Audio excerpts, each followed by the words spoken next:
As Buddhists, we could summarize our daily practice as accumulating merit and purifying our minds. And there are countless ways to do this.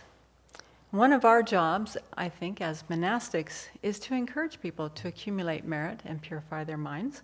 So today I'd like to talk just briefly about taking the 8 Mahayana precepts, and also some of my own experience in taking them.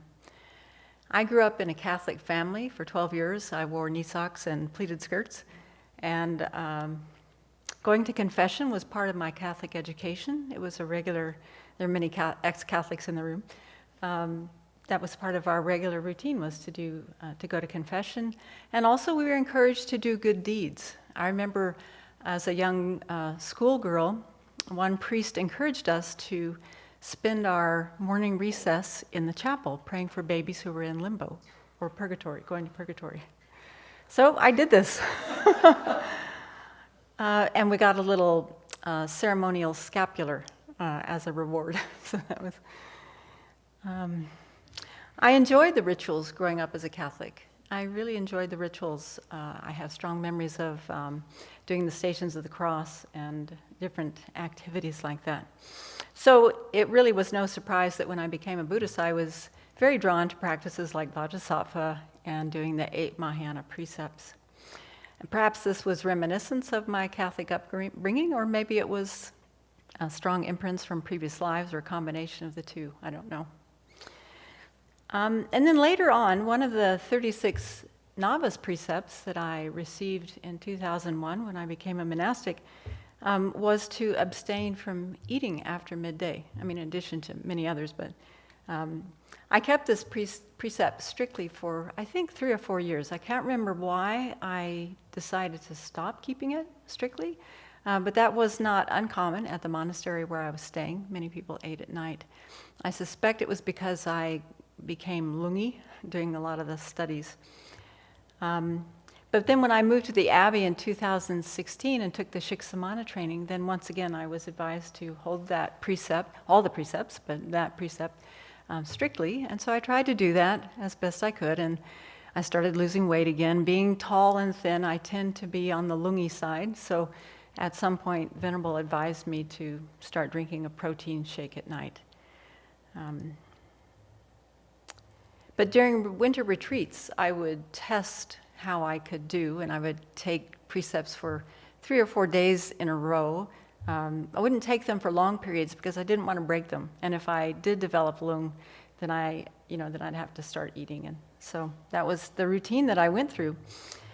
And then in 2019, when I went to Taiwan to take the Bhikshuni ordination, there was no chance to eat at night. That was not an option. And so for 7 weeks, that was going to be the deal. No eating at night. And so I thought, well, heck, as long as I'm not eating at night, I'm going to take the 8 Mahayana precepts every day.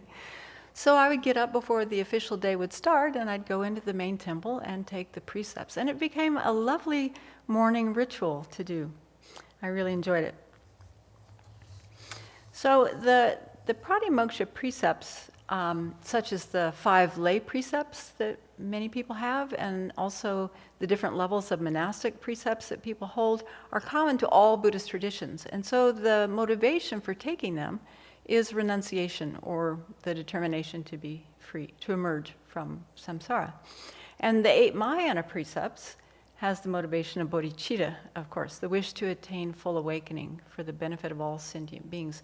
So even though many of the precepts are the same, the motivation is what distinguishes them. And so as monastics, we already hold the 8 Mahayana precepts every day. It's part of our monastic collection that we have. But the accumulated virtue and the karmic results from taking the 8 Mahayana precepts like we do on the new moon and the full moon is vastly different, because the motivation is vastly different. So I bring this topic up for 2 reasons. First of all, to talk to the monastics. Here at the Abbey, we take the 8 Mahayana precepts regularly, but I also know that many of you already abstain from eating at night. So why not take the 8 Mahayana precepts every day and accumulate more merit?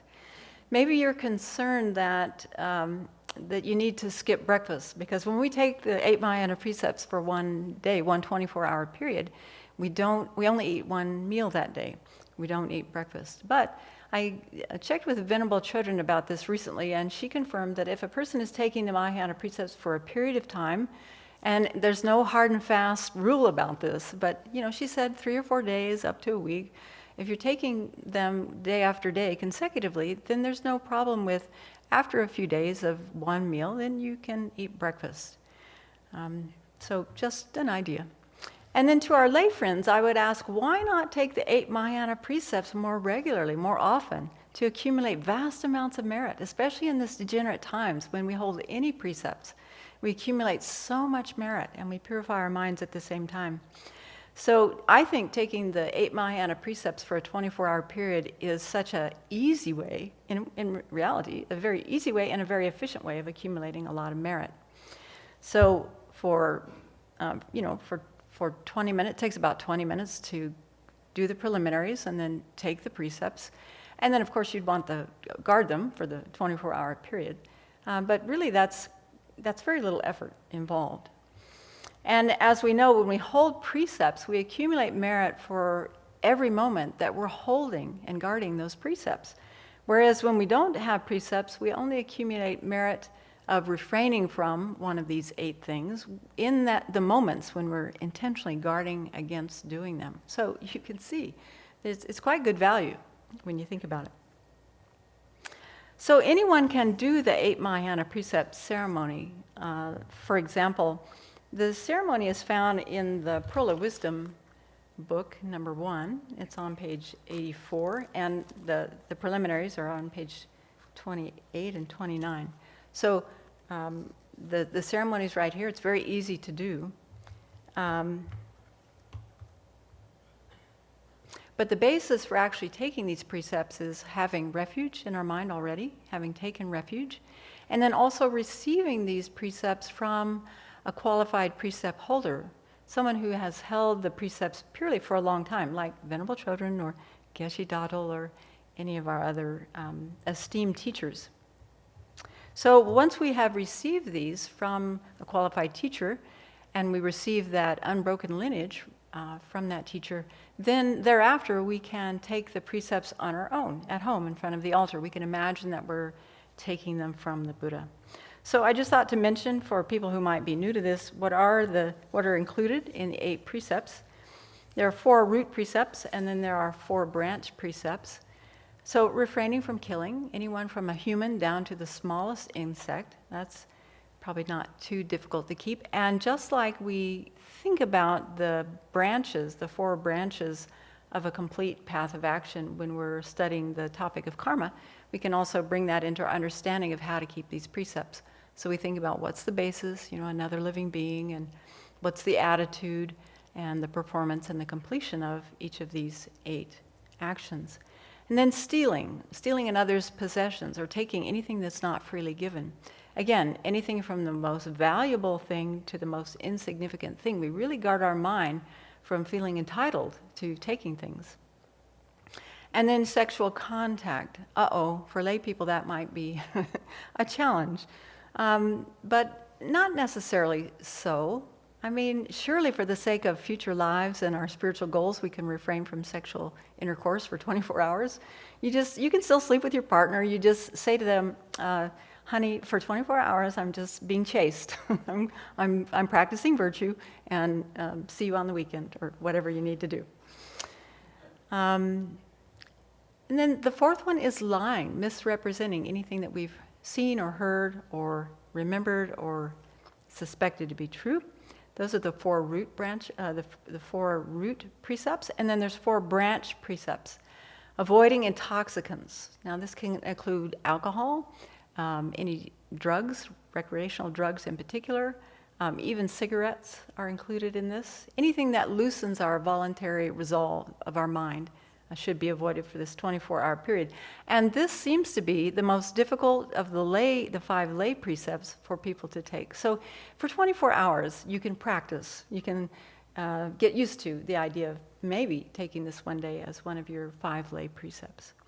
And then not sitting on higher expensive beds or seats. This was probably much more important at the time of the Buddha, when many of his disciples would have been royalty or high officials in this day and age, maybe we just consider avoiding taking the best seat or sitting at the head of the room or whatever the case may be with pride. And then not eating food at improper times. This is why I was talking about my journey with avoiding food.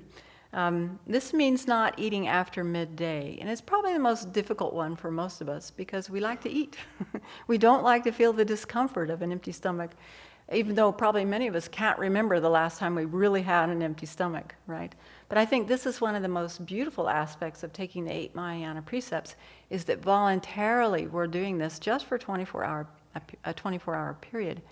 But we can, in that period of time, we can think about all the living beings who are involuntarily not having access to food. And we can practice Tonglen, taking on their suffering while we're observing the precepts.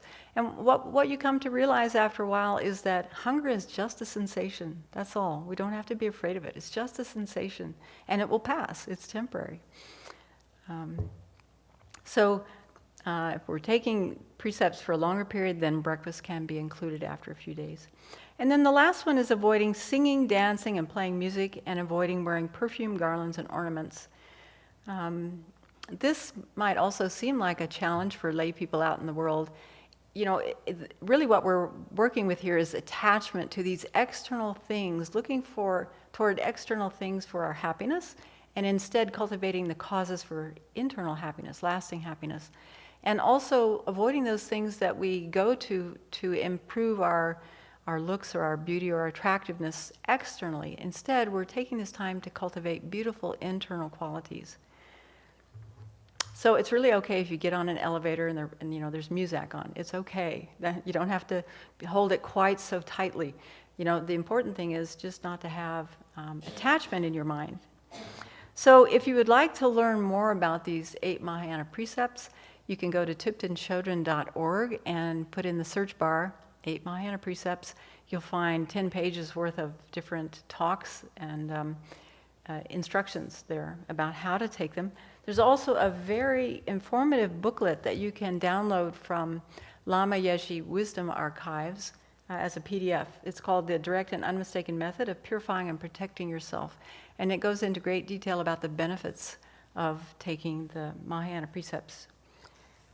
So we need to find countless skillful ways to progress on the path to enlightenment. And in my estimation, taking the Mahayana precepts is one of the easiest ways, one of the best ways to accumulate vast amount of merit in this degenerate time. And if even one person takes the 8 Mahayana precepts as a result of seeing this BBC, it will have been worthwhile.